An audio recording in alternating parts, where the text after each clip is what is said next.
Okay, buckle up. We're about to speed run 423 years of history, from a guy who got lost looking for spices to a country that produces about 26% of the entire planet's economy. Let's go. 1492. Christopher Columbus sails west across the Atlantic Ocean, fully convinced he's going to find a shortcut to Asia. Why does anyone want a shortcut to Asia? Spices. Specifically, the kind of spices that could be sold in Europe for an absolutely ridiculous profit. Spain's king and queen also happened to be very enthusiastic about spreading Catholic Christianity, so this trip checked two boxes at once: money and saving souls. Their royal advisors looked at the math and said, "Sir, Asia is too far away. You will run out of food and die in the ocean." And honestly, they were right. The advisors were technically correct, which, as we all know, is the best kind of correct. Asia was too far away.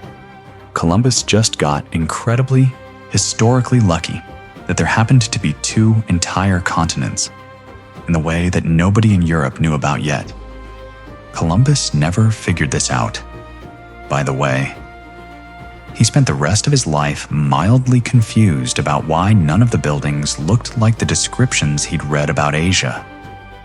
Bro just discovered the Bahamas and refused to update his priors. Fast forward a bit, and European powers start setting up colonies across this definitely not Asia land. Spain, France, the Netherlands, and eventually England all stake claims. England, specifically, plants 13 colonies along the eastern coast of North America: Massachusetts, Virginia, Pennsylvania, Georgia, and so on. Quick note, whenever you see England on the map here, Wales is just included with it for simplicity, since they were united under one king. Wales, we love you. You're just going to get lumped in today. These 13 colonies grow for over a century, developing their own little personalities. New England ports built on fishing and shipbuilding, southern plantations built on tobacco and rice, and mid-Atlantic colonies built on farming and trade, while staying technically loyal to the British Crown the entire time. Different religions, different economies, different accents even. The only thing they really agreed on, at first, was sharing a king 3,000 miles away, who mostly left them alone. That arrangement was about to change. 1754. Things get tense between Britain and France over who actually owns the Ohio River Valley, which neither of them asked the people actually living there about. This kicks off the French and Indian War in North America, which is just the American front of a much bigger global conflict called the 7 Years' War. Britain wins. France loses most of its North American territory. Everybody's relieved. Except, plot twist, fighting that war was expensive. Like, really expensive. So Britain looks at its 13 colonies and says, "Hey, you benefited from us protecting you, so it's time to chip in." And starts taxing them. A lot. Stamps, tea, sugar, you name it. The colonists are extremely not thrilled about this, mostly because they have zero say in British Parliament. No representation, but plenty of taxation. They start chanting something you may have heard of: no taxation without representation. Which is catchy, but also a genuinely fair point. 1776. Tensions boil over into full rebellion, and the colonies issue the Declaration of Independence, officially announcing that they are done being colonies and are now, thank you very much, the United States of America. This kicks off the American Revolution, a war that nobody on paper thought the rebels could actually win, fighting against the most powerful military on Earth at the time. But with some clever strategy, a brutal winter at Valley Forge, and crucial help from France, who, fun fact, was extremely happy to help anyone fighting against Britain after that whole 7 Years' War thing, the Americans pull off the upset. Britain throws in the towel in 1783 and recognizes American independence. 1787. Now, the new country has a problem.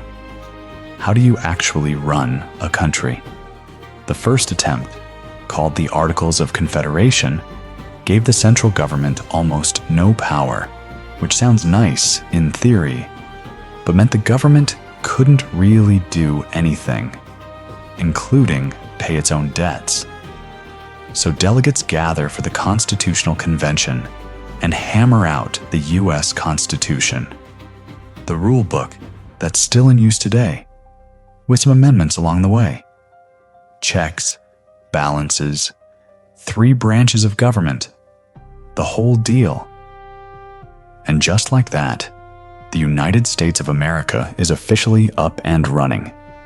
A baby country, weak, broke, and surrounded by much bigger empires. This is going to go great. 1803. France, under Napoleon, owns a massive chunk of land in the middle of North America called the Louisiana Territory. Napoleon's got bigger plans, namely, conquering Europe, and he needs cash. So, his foreign minister, Talleyrand, and American negotiators work out a deal. This negotiation is based on real events, though it's been compressed here into one tidy conversation for time. The result?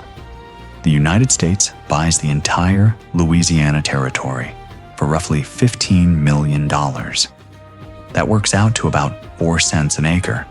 The U.S. literally doubles in size overnight. Best real estate deal in human history, and it's not close.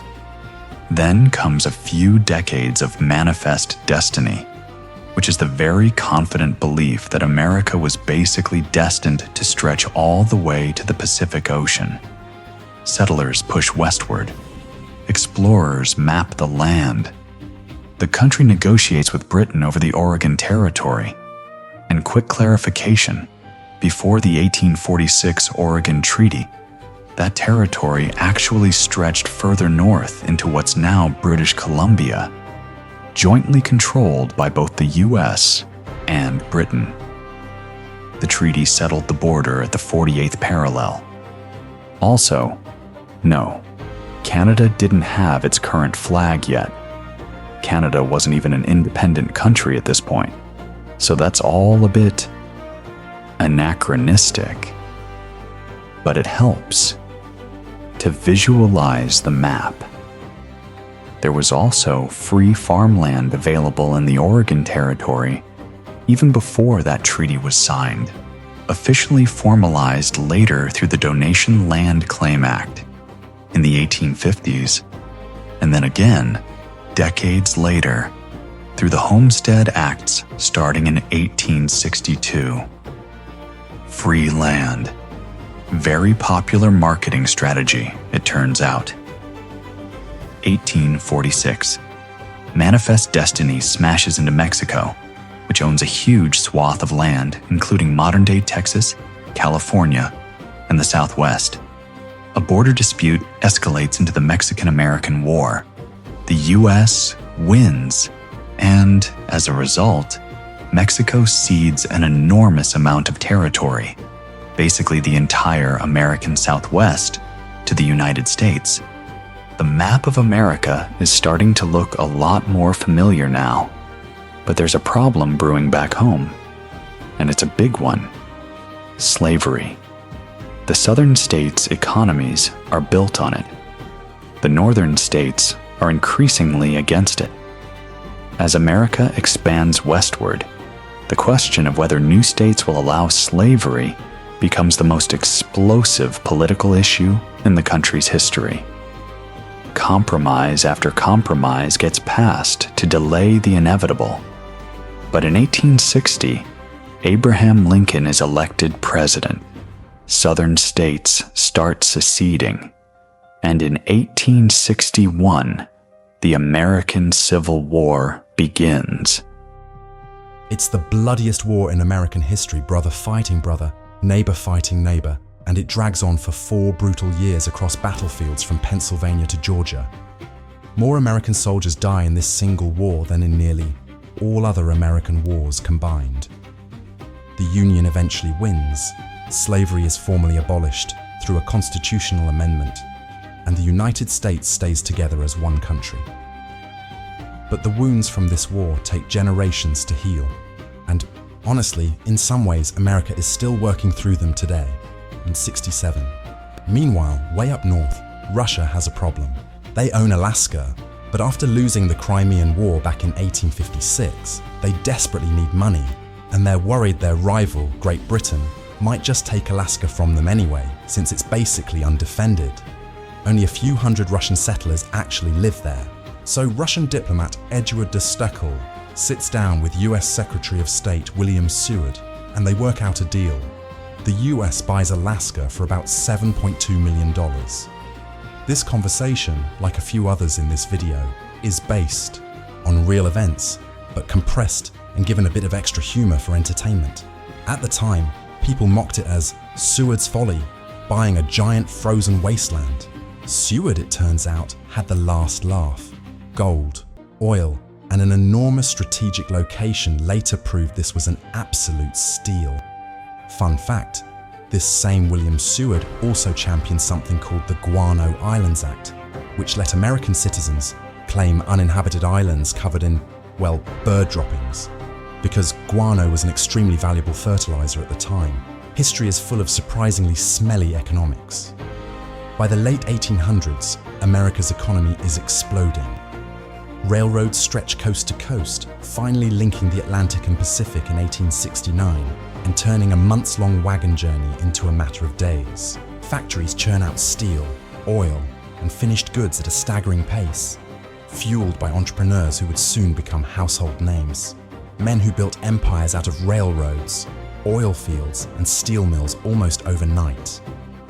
Immigrants arrive, by the millions through ports like New York, seeking jobs, land, and a fresh start. And in the process, they fill the factories and cities of a rapidly industrializing nation. The United States is quietly becoming an industrial powerhouse, even as much of the rest of the world is still mostly thinking of it as a former British colony that got lucky with some good farmland. 98. America starts flexing its newfound muscle on the world stage. Tensions with Spain, over Spain's brutal handling of a rebellion in Cuba, plus the mysterious explosion of the USS Maine, boil over into the Spanish-American War. It's a short, lopsided war, and the US wins decisively, gaining control of Puerto Rico, Guam, and the Philippines, and establishing itself as a legitimate global player with overseas territories, something that would have sounded absurd just a generation earlier. That same general era, the Kingdom of Hawaii, once an independent monarchy, gets annexed by the United States, becoming an American territory. Decades later, it would go on to become the 50th state. Then comes Theodore Roosevelt, a man with an enormous mustache, boundless energy, and an even larger appetite for asserting American power abroad. Roosevelt wants a canal cut through Panama to connect the Atlantic and Pacific Oceans, drastically shortening shipping routes that previously required sailing all the way around the southern tip of South America. The problem? Panama is part of Colombia, and when the Colombian Senate refuses to ratify the treaty allowing it, the United States backs a Panamanian independence movement and is the first country to recognize Panama's independence. Convenient timing, to say the least. The canal gets built over the following decade, becoming one of the great engineering achievements of the era and Roosevelt's broader foreign policy approach, famously summed up as "speak softly and carry a big stick." becomes known as gunboat diplomacy. Be polite, but make sure everyone knows you've got a navy that can ruin their day if needed. And that brings us right up to the edge of World War I. In just over 4 centuries, America went from 13 scattered colonies arguing about tea taxes to a unified, industrialized, continent-spanning nation with overseas territories, a world-class navy, and a brand new canal connecting 2 oceans. By the time the guns of WWI start firing in Europe in 1914, the United States is no longer some far-off experiment in democracy. It's a rising superpower, about to step fully onto the world stage. And speaking of superpowers, just to put the scale of all this into perspective, by 2024, the United States produced about 26% of the entire world's GDP and accounted for roughly 40% of global military spending, making it the richest and most powerful single country in recorded history. At its absolute peak, near the end of World War II, America may have produced more than half of the entire world's manufactured goods. Plenty of empires throughout history have controlled more land. But thanks to modern technology, none of them ever wielded as much raw military and economic strength, all at once, as the United States eventually would. And it all started with one confused Italian guy looking for a shortcut to Asia, who instead bumped into 2 entire continents and just decided not to believe it. That's 423 years of American history. Obviously, there's way more to this story than 13 minutes can possibly hold. Countless events, perspectives, battles, and people got skipped along the way, and entire books have been written about single years